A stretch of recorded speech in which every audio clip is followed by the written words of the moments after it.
Hai semuanya, kenalin nama aku Diksi dan di video kali ini aku akan cerita sedikit tentang pengalaman kerja di Swedia. Untuk sedikit latar belakang, aku saat ini udah kerja udah 2 tahun kerja di Swedia dan di setahun pertama aku kerja di Public Relations Agency, lumayan kecil sekitar 10 orang pegawai. Dan untuk sekarang aku kerja di sebuah perusahaan global yang produknya itu software as a service dan aku kerja di bidang digital marketing. Mungkin aku udah bilang ya tadi di awal. Ya, jadi sekarang aku di video ini aku akan cerita sedikit gimana kebiasaan atau tradisi atau budaya, bukan tradisi sih, lebih kayak budaya. Ada beberapa budaya tentang kerja di Swedia dan ada juga beberapa bukan budaya tapi hal yang biasa kalau kerja di Swedia. Oh ya, disclaimer dulu, kalau ini tuh bukan bukan berarti ini bakal di semua tempat atau semua perusahaan Swedia kayak gini ya. Ini cuma mungkin nggak di semua tempat, ada beberapa perusahaan yang kayak gini atau mungkin ada beberapa perusahaan yang berbeda dan ini cuma pengalaman aku aja. Jadi kalau misalnya ada yang beda, mungkin silakan bisa di-share di komen. Oke, yang pertama tentang budaya kerja di Swedia itu Fika. Mungkin yang yang udah sering dengar tentang Swedia udah familiar dengan yang namanya Fika. Jadi Fika ini semacam coffee break yang orang Swedia ini semacam religius banget dengan Fika. Jadi mereka hampir selalu kayaknya tiap hari mereka bakal ada Fika. Biasanya kalau di kantor itu 2 kali, pagi sama sore. Jadi pagi 15 menit, sore juga sekitar siang ke sore itu 15 menit. Dan VK ini tuh saatnya biasanya bareng-bareng sama kolega ngobrol di pantry atau di tempat makan sambil ya coffee break. Dan yang beda itu ada namanya Fredagsfika.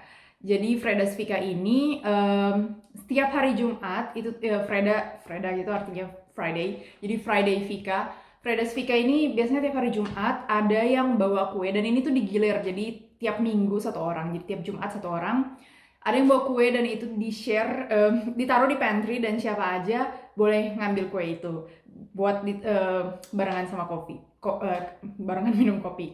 Dan biasanya si Fredagsfika ini lebih panjang daripada fika-fika biasanya yang mungkin cuma 15 menit. Kalau Fredagsfika ini, kalau di kantor gue yang sekarang sih sekitar 30 menit sampai 1 jam kadang-kadang ngobrol-ngobrolnya. Dan ini kalau di kantor gue yang sekarang itu tuh Fredagsfika mulainya jam setengah 3 sore di tiap hari Jumat. Nah, jadi biasanya jam setengah 3 sore kuenya udah ditaruh di pantry dan orang-orang udah tahu jam setengah 3 saatnya ke pantry buat ngambil kue. Jadi kalau misalnya telat dikit, bisa jadi kuenya udah nggak ada. Jadi biasanya setengah 3 teng, semuanya langsung ke pantry. Dan ini juga yang mungkin awal-awal orang baru mungkin nggak tahu ya. Aku dulu juga awal masuk di perusahaan yang sekarang, aku juga nggak ngeh kalau ada Fredagsfika jam setengah 3 tiap hari Jumat. Karena di perusahaan yang sebelumnya kayak mereka nggak pernah ada Fredagsfika. Nah jadi di perusahaan yang sekarang waktu awal-awal aku pernah ngebook meeting sama 2 orang di hari Jumat jam 2 sampai jam 3 sore. Dan begitu keluar abis meeting kuenya udah habis, fikanya udah mau beres, semuanya udah balik kerja. Jadi aku ngerasa lumayan gak enak karena sama 2 orang ini yang nggak bilang apa-apa ke aku waktu aku undang buat meeting. Tapi mereka datang aja ke meetingnya tapi nggak bilang kalau itu tuh waktunya Fredagsfika. Jadi kalau bisa jangan book meeting atau apapun hari Jumat sore. Yang kedua, yang lumayan common atau lumayan biasa juga di Swedia itu ada yang namanya Vort of Barn atau child care. Jadi buat pegawai yang punya anak, mereka bisa ngegunain Vort of Barn ini atau child care atau biasanya dipakai untuk ngurus anak yang sakit. Kalau misalnya mereka punya anak, anaknya hari itu sakit atau mereka harus nganterin anaknya ke dokter, mereka bisa ngambil si childcare ini dan nanti mereka akan dapat kompensasi. Jadi biasanya Word of Barn ini suka disingkat VOB. Jadi biasanya jadi kata kerja juga misalnya yes ska vaba idag atau aku bakal ngambil childcare hari ini. Childcare benefits ini atau kompensasi ini biasanya ada syarat-syaratnya. Misalnya apa ya ini? Ada bisa dilihat di forsäkringskassan.se. Biasanya ada ketentuannya, misalnya kamu harus punya asuransi atau misalnya anaknya harus ada di daerah anaknya harus tinggal di Eropa dan sebagainya. Nanti aku kasih linknya deskripsi. Terus tapi ada juga selain Faba dari childcare, ada juga yang namanya Foba. Jadi Foba ini gabungan dari Yoba sama Faba. Jadi Foba. Jadi bisa jadi kata kerja juga ya Foba. Itu artinya mereka tetap kerja tapi sambil ngurusin anak yang sakit. Nah, jadi Foba ini bedanya dengan Foba itu orang tuanya misalnya bakal tetap, misalnya mereka nggak ke kantor, mereka tetap stay di rumah, tapi mereka bakal tetap kerja di rumah sambil ngejagain anaknya yang sakit. Dan si Foba ini bisa diambil nggak mesti seharian, bisa diambil beberapa jam. Jadi misalnya paginya Foba karena nganterin anak ke dokter, terus siangnya Foba bisa kerja dari rumah sambil ngurusin anak yang sakit. Dan ini juga bisa dibaca di unionen.si. Itu ada juga, mereka ada penjelasan lebih lengkapnya di situ. Aku juga bakal taruh linknya di deskripsi. Nah, yang ketiga itu tentang jam kerja. Jadi jam berapa biasanya kerja di sini? Yang standarnya itu jam 8 sampai jam 5. Tapi core hours-nya atau jam-jam utamanya itu jam 9 sampai jam 3. Jadi di luar itu bisa sedikit lebih fleksibel. Jadi kalau misalnya aku biasanya kadang datangnya jam 8:30, itu aku pulangnya jam 5:30. Itu jam 8 sampai jam 5 dengan 1 jam buat makan siang di antaranya. Jadi ya, banyak, maksudnya di luar jam 9 sampai jam 3 itu biasanya jam utamanya yang kalau bisa ada di kantor, atau misalnya kalau kerja di rumah ya ada depan komputer dan bisa dihubungin dengan gampang. Ada yang mulai jam 7, ada yang mulai jam deket-deket ke jam 9, dan itu fleksibel aja, diatur. Jadi ya terserah kita mau mulai jam berapa, tapi pulangnya juga mengikuti. Yang penting sekitar 8 jam sehari. Nah, satu lagi yang aku baru juga tahu dari tempat kerja yang sekarang, aku waktu itu ada dikasih tahu sama satu kolega kalau ada, bukan unwritten rule ya, apa ya, kayak dia berusaha nggak ngebook meeting sebelum jam 9 pagi atau sesudah jam 3 sore. Soalnya suka ada, ini buat ngehindarin misalnya ada pegawai yang nggak bisa datang karena harus jemput anak di sekolah atau nganter anak sekolah kalau pagi. Jadi setelah aku pikir-pikir, iya bener juga sih. Dan jadi biar nggak mesti ada yang cancel atau misalnya aku harus reschedule meeting lagi, jadi biasanya buat aman aku selalu schedule meeting di antara jam 9 atau jam 3. Nggak sebelum jam 9 dan nggak sesudah jam 3. Tapi ini nggak selalu ya. Kalau misalnya aku tahu dia nggak punya anak dan aku tahu misalnya dia mulai kerjanya lumayan pagi, ya aku biasanya book jam 9. Atau misalnya aku tahu dia kerjanya sore sampai sore, sampai jam 6 gitu, aku bisa juga booking meeting jam 4 sesuai availability dia. Dan juga di kantor yang sekarang itu, karena kita banyak employees yang ada yang di US, ada yang di Asia, jadi kadang nggak terhindari buat meeting misalnya meeting baru mulai jam 5 atau meeting lumayan pagi itu, jadi kadang ya fleksibel aja. Yang keempat itu tentang cuti. Jadi seperti di negara-negara Eropa, cuti di sini itu juga lumayan banget. Minimalnya di Swedia itu 25 hari atau 5 minggu. Kalau di tempat aku yang sekarang sama di sebelumnya itu aku dapat 30 hari atau 6 minggu. Dan biasanya di Swedia itu 4 minggu diambil blast semuanya 4 minggu di summer atau musim panas. Karena di Swedia ini emang karena negaranya hampir sepanjang tahun dingin kecuali pas summer itu, jadi orang-orangnya pas summer tuh beneran nggak kerja, beneran pas summer itu mau menghabiskan waktu di luar. Kalau bisa berkegiatan di luar, bisa berenang atau kayaking atau hiking di hutan, apa aja, pokoknya jangan nggak mau kerja pas cuacanya lagi bagus, karena jarang-jarang banget di Swedia itu cuacanya bagus. Jadi pas musim panas biasanya langsung diambil 4 minggu. Dan awal-awalnya aku suka kaget ya, karena aku maksudnya karena dulu kerja di Indonesia yang cuma dapat 12 hari libur, jadi aku ngambil tuh kadang ngirit-ngirit banget dan dipepet-pepetin sama tanggal merah biar ngambil liburnya dikit tapi dapatnya panjang. Nah, tapi di Swedia ini udah biasa banget ngambil langsung 4 minggu blast pas musim panas. Dan juga di musim panas ini kamu ngambil libur 4 minggu itu bakal dapet uang liburan, namanya uang liburan. Nah, jadi si uang liburan ini ada persentasenya kalau nggak salah. Dan itu tuh dihitung per hari dari berapa hari yang kamu ambil dan tergantung gaji kamu juga. Jadi sayang banget kalau nggak diambil. Dan ini juga kenapa di Swedia itu banyak banget servis-servis yang terbatas pas musim panas. Misalnya tram atau bus, mungkin public transport itu nggak se-frequent di hari-hari yang lain. Atau juga misalnya toko yang mungkin tutup lebih cepat, atau misalnya ada yang mungkin kalau small business tutup selama musim panas.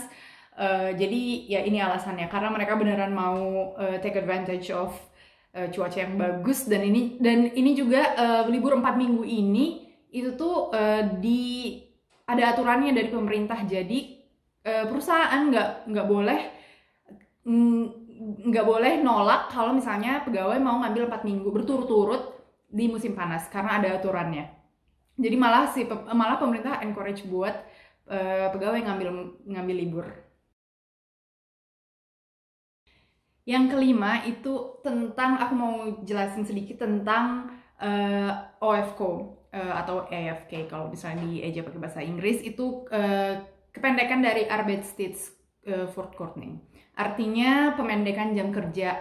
Nah, ini aku juga baru tahu di perusahaan tempat aku kerja sekarang. Soalnya di perusahaan sebelumnya itu nggak ada OFCO. Jadi si pemendekan jam kerja ini tergantung masing-masing perusahaan. Dan biasanya ini kalau mereka ada persetujuan dengan unionen atau apa ya, perserikatan buruh, biasanya nggak biasanya ya, kadang ada OFCO ini. Jadi pemendekan jam kerja itu gimana? Kalau di perusahaan aku nggak tahu ya di perusahaan lain.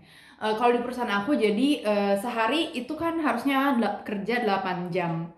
Tapi di perjanjian ini kita kerjanya itu sebenarnya kurang dari 8 jam. Tapi kurangnya tuh dikit, cuma beberapa menit ya kurangnya, mungkin kurang dari setengah jam pokoknya.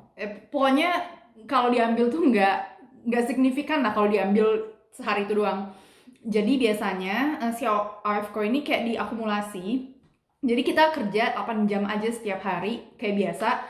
Cuma itu tuh ada akumulasinya, semakin lama makin panjang, kayak udah beberapa minggu atau udah beberapa bulan itu biasanya terakumulasi berapa jam yang bisa diambil buat kita terserah mau ngapain. Nah, biasanya orang-orang ngambil OFCO ini biasanya ngambil beberapa jam. Misalnya Jumat ngambil 4 jam. Jadi mereka hari Jumat itu cuma kerja setengah hari, kerja paginya. Nah, siangnya mereka biar weekendnya rada panjang dikit, mereka ambil AFCO buat misalnya ke Sommerstuga, ke summer cottage, atau misalnya ada weekend trip. Soalnya si AFCO ini bisa diambil per jam, bisa diambil cuma 1 jam, 2 jam, 4 jam. Nggak kayak cuti yang harus diambil minimal 1 hari. Cuti itu kayaknya ngambilnya per hari, jadi 1 hari, 2 hari, dan seterusnya. Kalau AFCO ini ngambilnya bisa per jam. Jadi itu salah satu keuntungan juga. Dan tapi ini nggak di semua perusahaan ya. Di perusahaan aku, di tempat aku kerja sebelumnya itu nggak ada AFCO. Jadi kerja 8 jam aja. Terus yang kalau kita mau cuti ya ngambil cuti. Tapi kalau sekarang aku ada di perusahaan tempat aku kerja ada AFCO. Jadi selain cuti ada juga ada AFCO yang bisa diambil. Kayak kemarin aku tuh kerja pokoknya aku kemarin dapat hampir 28 jam AFCO. Jadi sekitar 3 atau 4 hari kerja ya bisa lumayan diambil. Jadi itu lumayan banget. Yang keenam tentang kerja di Swedia yang aku perhatiin itu adalah, mungkin ini udah terkenal ya, Swedia terkenal banget sama ini, work-life balance. Jadi di sini itu benar-benar kayak orang-orangnya efisien banget kerjanya. Jadi saat kerja mereka beneran kerja, dan saat udah selesai kerja mereka nggak yang tetap di kantor atau tetap mantengin laptop kerja. Jadi misalnya kalau udah selesai jam kerja, biasanya ya komunikasi terbatas, mereka nggak bakal buka laptop sampai jam kerja hari berikutnya. Jadi biasanya kalau udah selesai kerja dan pas weekend, mereka bener-bener nggak megang sama sekali kerjaan. Emang ada perkecualian, ada orang yang tetap kerja, tapi sebagian besar yang aku lihat orang-orangnya itu beneran begitu udah selesai kerja mereka beneran nggak megang apa-apa sama sekali. Dan aku ngerasa ini tuh buat aku sendiri awal-awalnya aku juga masih nggak sedisiplin ini ya. Kalau misalnya kerja beneran kerja di sini, mereka juga beneran kerja, nggak browsing. Kalau aku lihat ngintip-ngintip sedikit layar komputer mereka beneran kerja 8 jam. Selama mereka 8 jam di kantor dulu, waktu masih kantor, waktu belum masih kerja dari rumah, mereka beneran kerja. Dan abis itu ya beneran mereka nggak ngecek laptop lagi kalau pas mereka udah pulang. Dan ini juga aku awal-awal butuh ngebiasain, karena aku juga dulu kerjanya tuh masih suka kadang-kadang sambil suka browsing juga sambilan atau sambil ngecek sosial media. Nah sejak kerja di sini aku udah mulai bisa kayak gitu, lu udah mulai lebih bisa disiplin. Jadi waktunya kerja, dan saat udah selesai kerja aku beneran nggak bakal buka laptop lagi. Jadi laptopnya ditaruh dan notifikasi di HP dari buat yang email kantor dan sebagainya itu dimatiin. Dan ini aku ngerasa lebih apa ya, lebih plong, dan juga lebih nggak, dulu itu kayak batasnya tuh lebih blur antara kantor sama waktu biasa, antara kerja sama waktu biasa. Karena ya setelah jam kerja misalnya malam-malam tuh juga kadang suka ada email masuk yang masuk ke HP, terus aku baca jadinya, dan jadinya pikiran aku jadi kebawa lagi ke kerjaan. Atau misalnya weekend kadang-kadang aku juga suka masih ngeliat ngebuka email sedikit kadang-kadang. Nah kalau di kerjaan yang sekarang atau sejak kerja di Swedia itu beneran weekend gak ada yang nge-email sama sekali, kecuali ada emergency. Waktu itu pernah ada 1-2 kali ada emergency, dan emergency itu juga manajernya beneran pengertian dan yang kayak aduh maaf banget gue ngeganggu weekend kalian. Tapi sebagian, maksudnya jarang banget ada emergency ini, dan biasanya kalau udah selesai jam kerja itu beneran jarang ada email yang masuk. Dan kalaupun ada email yang masuk itu kayak mereka nggak akan expect buat kamu balas saat itu juga. Jadi beneran aku kayak menurut aku ini hal yang bagus banget buat aku, dan juga kalau yang lain bisa nerapin ini bakal bagus banget. Oh ya, lupa satu lagi tentang work life balance ini. Jadi di sini itu nggak perlu banget nunjukin kalau uh, lo tuh harus kerja ya dengan waktu yang panjang kalau buat nunjukin lo itu berdedikasi. Kalau aku perhatiin orang-orang di Swedia itu karena mereka efisien, mereka kerja beneran biasanya tuh beneran cuma pas jam kerja aja mereka kerja. Tapi ini tuh nggak nunjukin kalau mereka itu nggak berdedikasi sama kerjaannya. Karena mereka ya beneran mereka pas jam kerja mereka all out, dan mereka benar-benar mengoptimalkan waktu kerja mereka, dan hasil kerja mereka itu menurut aku bagus banget. Dan mereka itu ngebuktiin kalau nggak perlu kerja all the time buat nunjukin kalau lo itu berdedikasi sama kerjaan. Yang terakhir tentang budaya kerja di Swedia atau kebiasaan kerja di Swedia, aku nggak tahu ya, ini pengalaman aku, tapi aku pengalaman di sini bagus banget selama kerja di Swedia, karena yang aku lihat itu orang-orangnya efisien. Tapi yang aku note adalah mereka nggak ambisius dan yang cutthroat gitu. Mungkin ada yang ambisius, dan for sure ada orang-orang yang driven banget, yang beneran mereka punya goals yang jelas dan mereka beneran mau harus mencapai itu. Tapi aku nggak ngelihat itu di mereka nggak yang cutthroat banget, nggak yang dog eat dog competition gitu. Jadi menurut aku syukurnya pengalaman aku di sini tuh bagus banget. Jadi aku dapet tim yang suportif banget, dan si tim yang aku dapat ini tuh, dan juga di pekerjaan sebelumnya, mereka selain suportif mereka juga give credit when it's due. Jadi kalau misalnya, dan nggak pelit dengan pujian, ini termasuk juga dari manajernya. Jadi kalau misalnya ada yang ngerjain sesuatu dan misalnya hasilnya bagus banget, mereka akan langsung bilang dan langsung muji di depan tim. Dan itu menurut aku itu kebiasaan yang oke banget, karena selain bikin ngerasa seneng dan ngerasa dihargain, dan tahu kalau kerja keras kamu tuh dilihat dan dihargain sama tim kamu dan manajer kamu. Tapi yang aku lihat itu adalah mereka nggak yang sikut sikut kanan kiri buat maju sendiri tuh enggak. Dari untungnya pengalaman aku sejauh ini kayak gitu. Kalau misalnya butuh bantuan ya mereka minta, tapi enggak, dan mereka enggak apa ya, enggak take credit buat kerjaan orang lain, atau mereka juga enggak yang ambisius sampai ambisius sampai ngerugiin orang lain. Jadi menurut aku itu salah satu yang bikin kerja di Swedia ini menurut aku positif banget pengalamannya. Jadi tadi itu beberapa poin dari pengalaman kerja aku di Swedia. Aku yakin sih masih pasti banyak banget yang nggak kesebut di video kali ini, tapi kalau misalnya ada yang mau share, ada yang kerja juga di Swedia atau misalnya di negara lain yang mungkin pengalamannya mirip-mirip atau mungkin ada yang beda dari ini, silahkan share di komen di bawah ini. Makasih.